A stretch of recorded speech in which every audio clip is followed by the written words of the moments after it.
पूर्व रेल मंत्री और टीएमसी नेता मुकुल रॉय के घर पर ईडी का छापा।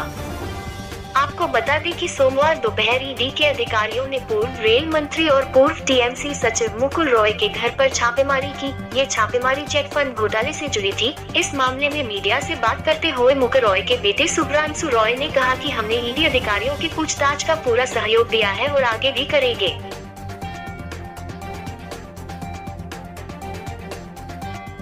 হ্যাঁ, আমরা তো প্রথম দিন থেকে বলে আসছিলাম কোঅপারেট করব। আমরা সেকেন্ড চিঠিটা দেওয়ার পরে ওরা বলেছিল বাড়িতে আসবে। আজকে এসেছিল, কথাবার্তা বলে গেছে এবং ফুললি আমরা কোঅপারেট করেছি। কতক্ষণ ছিল? কখন?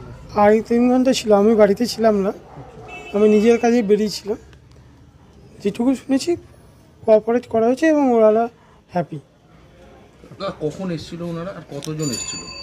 এক্স্যাক্ট কতজন এসেছিল আমার পক্ষে বলা সম্ভব না, আমি ছিলাম না, কিন্তু এসেছিল 11:30টার মধ্যে।